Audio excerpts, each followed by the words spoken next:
you're from. My name's Amy Ben. I'm from the newly formed Youth Advisory Board at Inspired.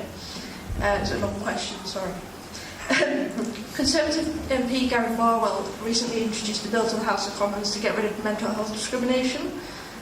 My question is, why wasn't this addressed alongside the Disability Discrimination Act when Labour were in government? Because it's left Parliament as one of the few places where people with mental health problems really can't access anything. Sophie, if you answer this, because you obviously have charities. It's hard for me to answer on a political level. I'll leave that to the other panellists. But I do think that even since the bill has been introduced, that there needs to be more done to tackle mental health discrimination.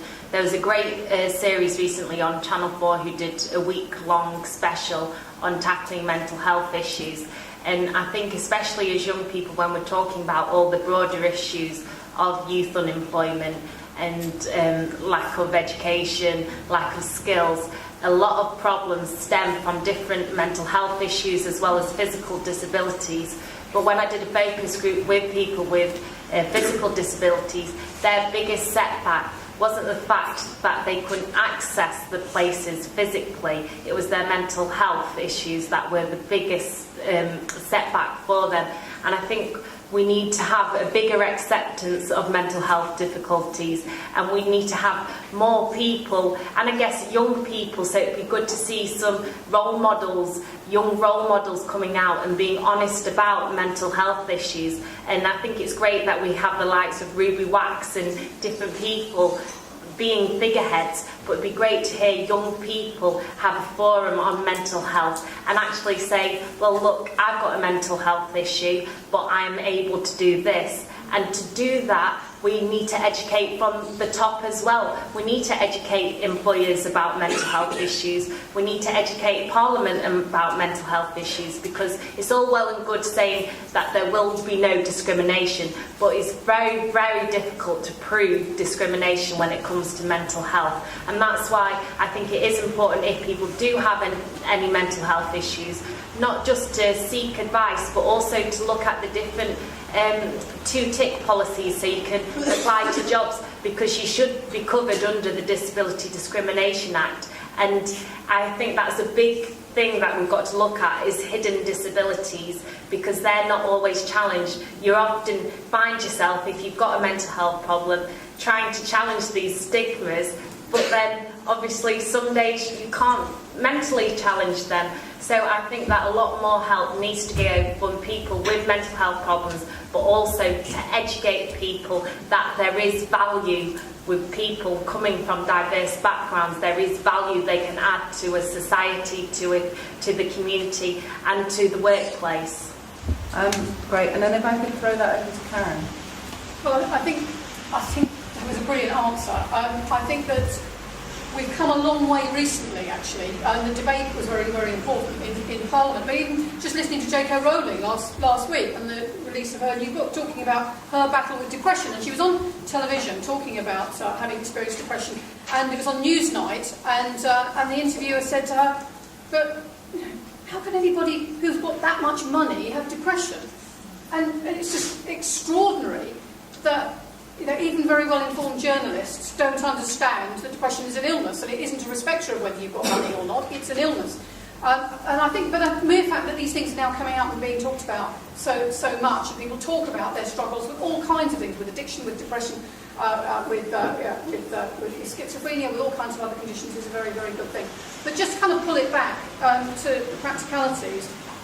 Even though a J.K. Rowling can experience depression, what we do know is that conditions of poverty and long-term unemployment and poor physical health and living in a very, very unequal society are very closely linked to poor mental health.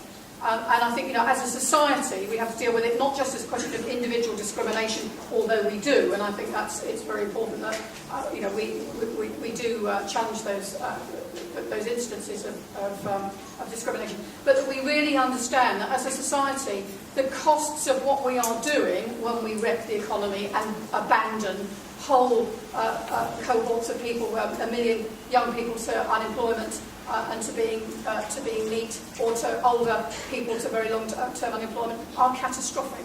And just coming back to the youth unemployment, it has been estimated now that youth unemployment costs this country £30 billion.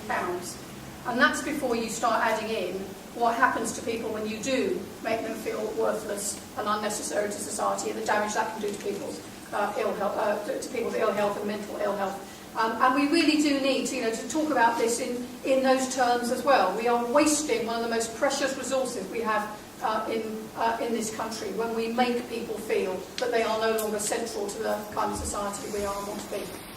Brilliant. Amy, do you have a view on your question? Yeah, I mean, I quite agree that we need to tackle it more. I quite agree that we need to tackle it more in everywhere, really, employers and places like that. I mean, I've experienced discrimination myself. A huge national employer, in fact. I struggle to get to understand me. I'm pretty open that, I have bipolar disorder, and I've started my own business, so I'm really, doing well now. But I've never really seen it as a challenge myself, whereas I come across a lot of young people. I've had experiences of young people saying to me, I've been told to wait until I'm 18 because there's no camp service in my area, or there's no, an employer has said no because they don't think I'm experienced, but I think it's because I said I was depressed or whatever. So it just startled me that this still exists in Parliament, whereas disability discrimination has come such a long way. Why is Parliament still so far back in that sort of regard? Susan, do you have any thoughts? I mean, I think one of the things is that one of the things that worries me is around what's happening with the kind of changes in the NHS. I'm not an expert on the NHS, but what I understand is that the way in which we're going to go towards commissioning and away from PCTs means that some of these issues will be up to the discretion, and it will be more of a postcode lottery than it has been previously. And I agree with you that it's a massive shame that that it's taken so long for this issue to come up in Parliament. I think it was really powerful of those two MPs to talk about their own personal experiences in that way, and really brought more attention to the issue. But I worry about kind of the fact that it is going to become more of a kind of variation on what you're entitled to and what you can get in your locality, because there isn't going to be that attention at a regional level as to what is happening and what provision is available there. Yeah, Sophie, do you want to add something? Yeah, mental health issues is actually something that I'm very passionate about. Just to add, as the other young lady did, a personal anecdote, because the average person has to wait 2 years to get a good mental health counsellor at the moment, which is, I just think, absolutely hideous.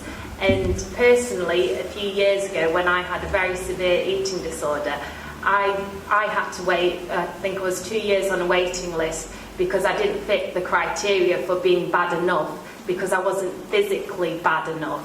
I then, in the 2 years, got physically bad enough for the doctors to then actually transfer me to a hospital, because mentally I'd always been that bad. Mentally I got worse without the help, but until I physically showed that I had a disorder, I wasn't treated seriously.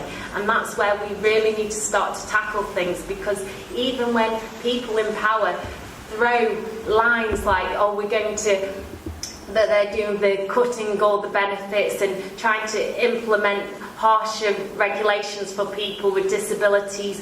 All of this, to me, is all talk and all ridiculous talk that has such a huge impact on people's mental health and well-being. And what we actually need to see is a lot more of a kinder society. It sounds a very naive thing to say, but we actually need politicians to start to feel what people are going through, feel what it would be like to see your daughter deteriorate, feel what it would be like to then, when she's deteriorating, telling them, well, we're going to cut the benefits because they don't meet this certain criteria. People have died and people are actually committing suicide on a daily basis because the state of things are so bad. And it is an absolutely essential issue that we need to tackle at the moment to actually improve mental health care. And please, God, please save the NHS.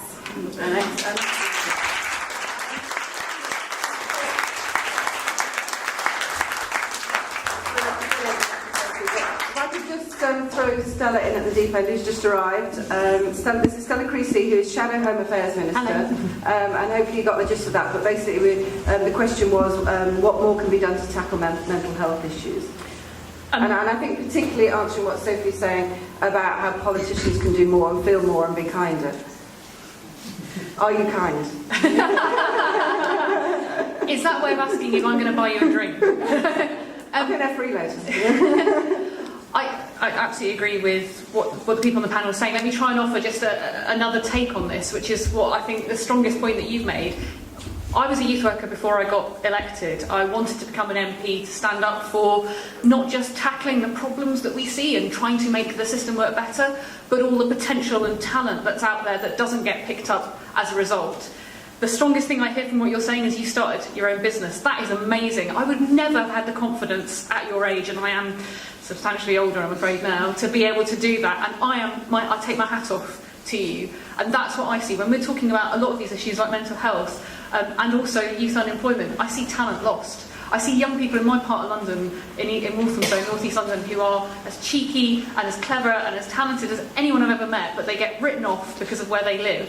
And we write off our young people, so we talk about some of the issues and the challenges, and we don't also match that with some talk about the potential and the contribution that you can make. You know, the future of Britain relies on people like you running businesses that create jobs that get our economy moving again. And if we see you as a resource and an investment, then we'll get the services right to support you to be able to achieve that, because we all benefit from it. And too often we talk as though it's an us and them thing, rather than saying, actually, all of you can do amazing things that we will all benefit from. I say to people, you know, somewhere in Walthamstow there's a kid who might cure cancer if they get the right support and the right help to be able to achieve their potential. Imagine what an amazing world it would be if we could tackle cancer in those ways. Young people have that ability. We've got to start talking about ability as well as the issues and challenges that you're facing. And what else should be done to tackle mental health in society? So number 1, more awareness raising campaigns. Number 2, better services for everyone, particularly young people. And number 3, more education on what mental health is. Makes sense, right? And number 2, there's one with 56%, quite a large percent, better services for everyone, particularly young people. But I think it needs to be all of those things. I just wanted to know,